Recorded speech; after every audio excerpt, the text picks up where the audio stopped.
പശ്ചിമേഷ്യയിലെ സംഭവ വികാസങ്ങളിലേക്ക് വരുമ്പോൾ വല്ലാത്ത വൈരുദ്ധ്യങ്ങളും വൈചിത്ര്യങ്ങളുമാണ്. എന്തൊക്കെയാണ് സംഭവിച്ചുകൊണ്ടിരിക്കുന്നത് നമുക്ക് ചിലപ്പോൾ ഈ വാർത്തകളെല്ലാം കൂടി എടുത്തു വെച്ച് നോക്കുമ്പോൾ വല്ലാതെ നമ്മൾ തന്നെ ഒരു ആശയക്കുഴപ്പത്തിലായി പോകുന്ന ഒരു സാഹചര്യമുണ്ട്. പ്രത്യേകിച്ചും അമേരിക്കൻ പ്രസിഡന്റ് ഡൊണാൾഡ് ട്രംപിന്റെ ഭാഗത്ത് നിന്ന് വരുന്ന വൈരുദ്ധ്യങ്ങൾ നിറഞ്ഞ പ്രസ്താവനകൾ.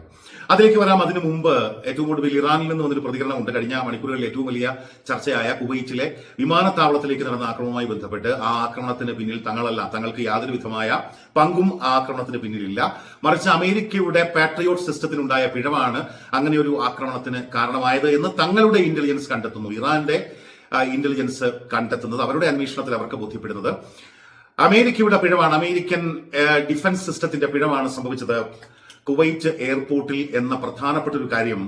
അങ്ങനെ ഒരു പ്രതികരണം ഔദ്യോഗികമായ IRGCയുടെ വക്താവ് തന്നെ അങ്ങനെ ഒരു പ്രതികരണം നടത്തുന്ന സമയമാണ്. അതേസമയം പ്രധാനപ്പെട്ട മറ്റൊരു വാർത്ത കഴിഞ്ഞ മണിക്കൂറിൽ വന്നത് അമേരിക്കയുടെ ഹൗസ് ഓഫ് റെപ്രസെന്റേറ്റീവ്സ്, ജനപ്രതിനിധി സഭ, അമേരിക്കൻ പ്രസിഡന്റ് ഡൊണാൾഡ് ട്രംപിന്റെ യുദ്ധത്തിനെതിരായി, ഇറാൻ യുദ്ധത്തിനെതിരായ ഒരു പ്രമേയം പാസാക്കുന്നു എന്നുള്ളതാണ്. വേണമെങ്കിൽ അത് ചരിത്രപരമെന്ന് നമുക്ക് വിശേഷിപ്പിക്കാം. 208-നെതിരെ 215 വോട്ടുകൾക്കാണ് US-ന്റെ ജനപ്രതിനിധി സഭ അങ്ങനെ ഒരു പ്രമേയം പാസാക്കുന്നത് എന്നുള്ളത് വളരെ പ്രധാനപ്പെട്ട കാര്യമാണ്. ഇനി ആ പ്രമേയം സെനറ്റിലേക്ക് വരേണ്ടതുണ്ട്.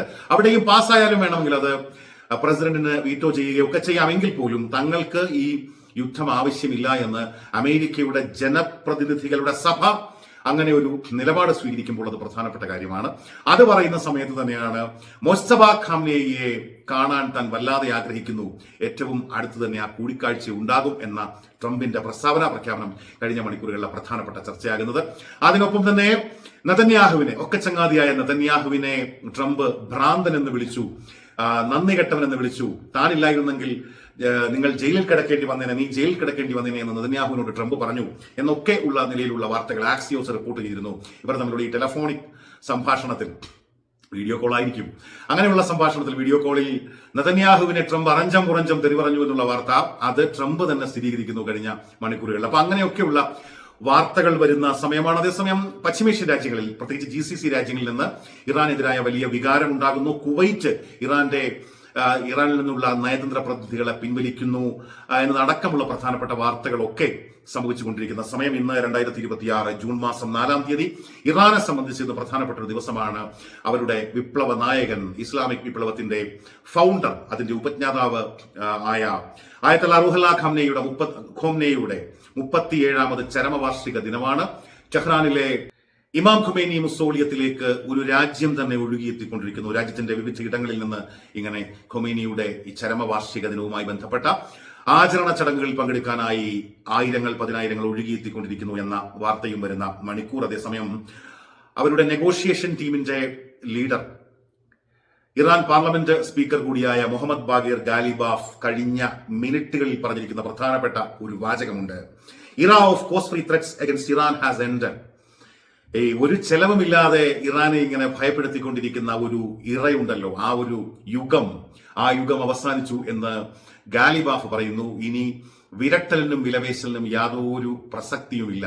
മാന്യമായ ചർച്ചകളാണെങ്കിൽ മാന്യമായ ചർച്ചകൾ നടത്തി മാന്യമായ തീരുമാനങ്ങൾ എടുത്ത് മാന്യമായി പിരിയാം. അതല്ലെങ്കിൽ നിങ്ങൾ ഏത് വഴിയാണോ സ്വീകരിക്കുന്നത് ആ വഴിയെ നീങ്ങാൻ ഞങ്ങൾക്ക് യാതൊരു മടിയുമില്ലെന്ന് ഗാലിബാഫ് പറയുന്നു. മാത്രമല്ല അമേരിക്കയെ ദ ഗ്രേറ്റ് സാത്താൻ എന്ന് ഒരിക്കൽ കൂടി അദ്ദേഹം വിശേഷിപ്പിക്കുന്നു. മനുഷ്യരാശിയുടെ ചരിത്രത്തിലെ, മാനവരാശിയുടെ ചരിത്രത്തിലെ ഏറ്റവും വലിയ ചെകുത്താനാണ് അമേരിക്ക എന്നാണ് ഈ പ്രത്യേക ദിവസം ഗാലിബാഫ് പറഞ്ഞിരിക്കുന്നത്. നമുക്ക് ഇനി ഇപ്പോ ഏറ്റവും കൂടുതൽ വരുന്ന രണ്ട് പ്രധാനപ്പെട്ട ആക്രമണങ്ങളുമായി ബന്ധപ്പെട്ട രണ്ട് പ്രധാനപ്പെട്ട വാർത്തകൾ കൂടിയുണ്ട്. അതൊന്ന്, ഹോമൂസിൽ അമേരിക്കൻ പടക്കപ്പൽ തങ്ങൾ ആക്രമിച്ചു എന്ന ഇറാൻ സൈന്യത്തിന്റെ IRGCയുടെ വെളിപ്പെടുത്തലാണ്. അതിനൊപ്പം ഒമാൻ ഉൾക്കടലിലെ അമേരിക്കയുടെ കമാൻഡ് ആൻഡ് കൺട്രോൾ സെന്റർ ആക്രമിച്ചു എന്നുള്ള വാർത്ത, അതും IRGC പുറത്തുവിടുകയാണ്.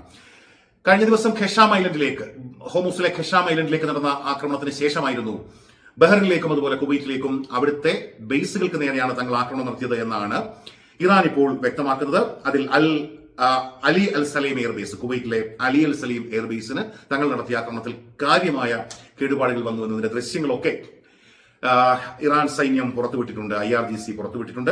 അവര് കൂട്ടിച്ചേർക്കുന്ന ഒരു കാര്യമുണ്ട്. ഇതിനകം 20 ബേസുകൾ, ഈ മേഖലയിലെ പശ്ചിമേഷ്യയിലെ 20 ബേസുകൾക്ക് നേരെ തങ്ങൾ ആക്രമണം നടത്തി, $multi-million നഷ്ടം അമേരിക്കയ്ക്ക് വരുത്തി എന്നും പറയുന്നു. IRGCയുടെ spokesperson brigadier general Hussein മൊഹോബിയാണ് കഴിഞ്ഞ മണിക്കൂറിൽ ഇക്കാര്യങ്ങൾ വ്യക്തമാക്കുന്നത്. അതേസമയം ബഹ്റിനിലെ 5-ാം കപ്പൽപ്പടയുടെ ഹെഡ്ക്വാർട്ടേഴ്സിന് നേരെയും അതിശക്തമായ ആക്രമണം, ഖെഷാം ആക്രമണത്തിന്റെ പിന്നാലെ നടത്തിയെന്ന് ഉള്ള വാർത്തയും അവർ പുറത്തുവിടുകയാണ്. കുവൈറ്റ് വിമാനത്താവളത്തിലേക്ക് നടന്ന ആക്രമണവുമായി ബന്ധപ്പെട്ട് അതിലൊരു മധ്യപ്രദേശ് സ്വദേശി ഇന്ത്യക്കാരൻ മരിക്കുകയും ചെയ്തല്ലോ, നിരവധി പേർക്ക് പരിക്കേൽക്കുകയും ചെയ്തു. ആ ആക്രമണവുമായി ബന്ധപ്പെട്ട് അവർ കൃത്യമായും പറയുന്നത്, ഇറാൻ പറയുന്നത് അമേരിക്കൻ പാട്രിയോട്ട് സിസ്റ്റത്തിന്റെ പരാജയമാണ് എന്നുള്ളതാണ്.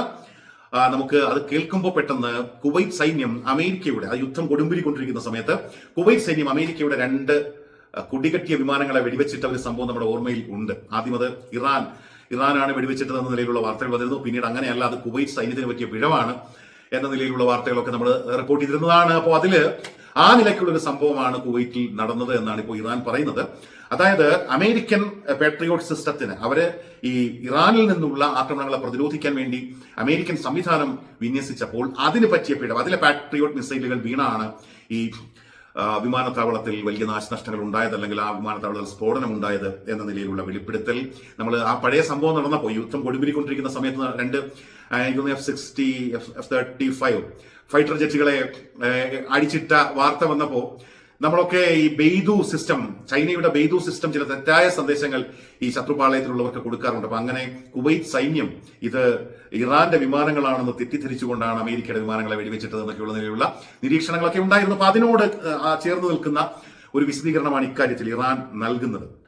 അതേസമയം കഴിഞ്ഞ ദിവസം തന്നെ ഇറാൻ പറഞ്ഞിരുന്നു, അമേരിക്കയുമായിട്ടുള്ള നേരിട്ടുള്ള ചർച്ചകളൊക്കെ അവസാനിപ്പിക്കുകയാണ്, ഇനി നേരിട്ടുള്ള പരിപാടികളൊന്നും ഇല്ല എന്നൊക്കെ പറയുമ്പോഴും ഈ പ്രപ്പോസൽസ് ഇരു രാജ്യങ്ങളും ചർച്ച ചെയ്തുകൊണ്ടിരിക്കുന്നു എന്നൊക്കെ പറയുന്ന സമയത്ത് ഈ മുസ്തഫ ഖാംനിയെ കാണാൻ താൻ എക്സൈറ്റഡ് ആയി കാത്തിരിക്കുന്നു എന്നുള്ള ട്രംപിന്റെ വെളിപ്പെടുത്തൽ അതൊക്കെ വരുമ്പോഴാണ് മുസ്തഫ ഖാംനി നേരിട്ട് ഈ കാര്യങ്ങളിൽ ഇടപെടുന്നു എന്നൊക്കെയുള്ള കാര്യങ്ങൾ. നേരത്തെ മാർക്കോ റൂബിയോ അത്തരമൊരു വാദം ഉന്നയിച്ചിരുന്നു. അതിനെ ശരിവെക്കുന്ന വാദവുമായിട്ടാണ് ട്രംപ് വരുന്നത്.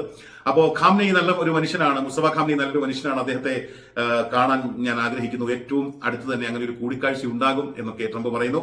അതേസമയം നെതന്യാഹു ട്രംപ് തമ്മിലുള്ള പ്രശ്നങ്ങൾ നമുക്കറിയാം, എന്തൊക്കെ പ്രശ്നങ്ങൾ ഉണ്ടെങ്കിലും അളിയനുമാണ് നമുക്കറിയാം. എങ്കിലും നെതന്യാഹുവിനെ ട്രംപ് വല്ലാതെ അങ്ങ് അപമാനിച്ചു. പക്ഷെ അത് ട്രംപ് തന്നെ സ്ഥിരീകരിക്കുകയും ചെയ്തു. കാര്യങ്ങൾ മൊത്തം കുഴപ്പത്തിലാക്കുന്നത് നെതന്യാഹു ആണെന്ന് മാധ്യമങ്ങളോട് ട്രംപ് പറയുന്ന ഒരു സാഹചര്യം കൂടിയുണ്ട്. ഒരു മാധ്യമത്തോട് പറഞ്ഞു ഞങ്ങൾ തമ്മിൽ പ്രശ്നമൊന്നുമില്ലെന്ന്. അടുത്ത മാധ്യമത്തിലേക്ക് എത്തിയപ്പോൾ ട്രംപ് പറഞ്ഞു നിങ്ങൾ കേട്ടതൊക്കെ ശരിയാണ്, നിങ്ങൾക്കറിയാമല്ലോ ഈ കാര്യങ്ങളൊക്കെ, അങ്ങനെയൊക്കെ എനിക്ക് പറയേണ്ടി വന്നു. പ്രത്യേകിച്ചും ലബനനിൽ ഇസ്രായേൽ നടത്തുന്ന ആക്രമണം പലപ്പോഴും ഈ അമേരിക്കയും ഇറാനും തമ്മിലുള്ള കൂടിയാലോചനകൾക്ക്, ചർച്ചകൾക്ക് വലിയ വിഘാതമാകുന്നു. അതൊക്കെ നിങ്ങൾക്ക് അറിയാവുന്ന കാര്യമാണല്ലോ. അപ്പൊ എനിക്ക് മോശമായി സംസാരിക്കേണ്ടി വന്നു നെതന്യാഹുവിനോട് എന്ന ട്രംപ് സ്ഥിരീകരിക്കുന്ന ഒരു സാഹചര്യമൊക്കെ ഉണ്ടാകുന്നുണ്ട്. അപ്പൊ ആക്സിയോസ് ആണ് റിപ്പോർട്ട് ചെയ്തത്, ട്രംപ് നെതന്യാഹുവുമായുള്ള ഈ ടെലിഫോണിക് കോൺവെർസേഷനിൽ, വീഡിയോ കോൺഫറൻസിംഗ് ആയിരിക്കാം, അതിൽ പറഞ്ഞു അത്രേ തനിക്ക് ഭ്രാന്താണ്, ഞാനില്ലെങ്കിൽ താനിപ്പോ ജയിലിൽ കിടക്കേണ്ട അവസ്ഥ വന്നേനെന്നൊക്കെ പറയുന്നു. അപ്പം ട്രംപിനെ സംബന്ധിച്ചും നെതന്യാഹുവിനെ സംബന്ധിച്ചൊക്കെ വളരെ ക്രൂഷ്യലായ ഒരു സ്റ്റേജാണ്. കാരണം ഇറാൻ യുദ്ധം കൊണ്ട് ഇറാനെ ആക്രമിച്ച് കീഴ്പ്പെടുത്തിക്കൊണ്ട് തങ്ങൾക്ക് വലിയ ഇമേജ് ഉണ്ടാക്കാമെന്ന് വിചാരിച്ചുകൊണ്ടാണ് രണ്ടുപേരും ഇറങ്ങിയത്. അപ്പൊ അതിനുവേണ്ടിയാണ് അമേരിക്കയുടേതല്ലാത്തൊരു യുദ്ധത്തിൽ ട്രംപ് കയറി തലവെച്ച് ഷൈൻ ചെയ്യാമെന്ന് വിചാരിച്ചത്. പക്ഷേ 39-ാം ദിവസം രാത്രി വെടിനിർത്തൽ പ്രഖ്യാപിക്കേണ്ടി വന്നു. പിന്നീട് 50 ദിവസങ്ങൾ കടന്നു പോകുന്നു. അപ്പൊ സംഭവം ഫെബ്രുവരി 28-ന് ശേഷം ഇപ്പോ 3 മാസങ്ങൾ കടന്നു പോവുകയാണ്.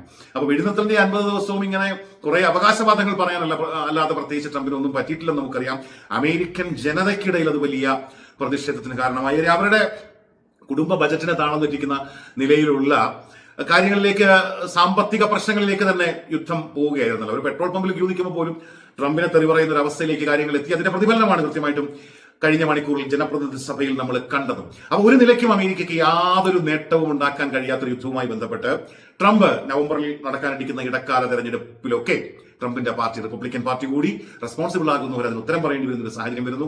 അതേസമയം നെതന്യാഹുവിനെ സംബന്ധിച്ച് അതിലേറെ ക്രൂഷ്യലാണ് ഒക്ടോബർ 27-നുള്ളിൽ അവിടെ പൊതു തെരഞ്ഞെടുപ്പ് നടക്കണം. അപ്പൊ എന്തായാലും ഒരു തിരിച്ചുവരവ് നെതന്യാഹു പ്രതീക്ഷിക്കുന്നില്ല. ഒരു പക്ഷേ ഇറാനെയൊക്കെ ആക്രമിച്ചുകൊണ്ട് പ്രതിച്ഛായ മെച്ചപ്പെടുത്താം എന്നൊക്കെ കരുതിയെങ്കിലും ഏതെങ്കിലും നിലയ്ക്ക് നെതന്യാഹുവിന്റെ പ്രതിച്ഛായ ഇത്തരം ഒരു ആക്രമണം കൊണ്ട് വർദ്ധിച്ചതായുള്ള ഒരു സൂചനയും അവിടെ നിന്നുള്ള ഒരു സർവേയും നൽകുന്നില്ല. അങ്ങനെയുള്ള ഒരു തരത്തിലുള്ള ഗ്രൗണ്ട് റിപ്പോർട്ടും നമുക്ക് ലഭിക്കുന്നില്ല. മാത്രമല്ല ഈ തെരഞ്ഞെടുപ്പ് നേരത്തെ ആക്കണം എന്നൊക്കെ പറഞ്ഞിട്ട് പല പാർട്ടികൾ ഈ ഇദ്ദേഹത്തിന്റെ കൊളീഷനിൽ തന്നെയുള്ള, നെതന്യാഹുവിന്റെ കൊളീഷനിൽ തന്നെയുള്ള തീവ്ര ഓർത്തഡോക്സ് പാർട്ടികളൊക്കെ അത്തരം നിലപാടുകളുമായിട്ടൊക്കെ രംഗത്ത് വരുന്ന സമയമാണ്. അപ്പോൾ ആരുടെ യുദ്ധം, ആർക്ക് വേണ്ടിയുള്ള യുദ്ധം? ഇപ്പോൾ ട്രംപിന് പോലും താല്പര്യമില്ല. മുസ്തഫ ഖാംനിയെ കാണാൻ വേണ്ടി ഇങ്ങനെ കണ്ണു നട്ട് കാത്തിരിക്കുന്ന ട്രംപിനെയാണ് നമ്മൾ കാണുന്നത്. നെതന്യാഹുവിനെ ചീത്ത വിളിക്കുന്ന ട്രംപിനെ നമ്മൾ കാണുന്നു. അപ്പൊ ആർക്ക് വേണ്ടിയാണ് യുദ്ധം എന്നിങ്ങനെ ചോദ്യം ബാക്കിയാവുന്ന സമയമാണ്.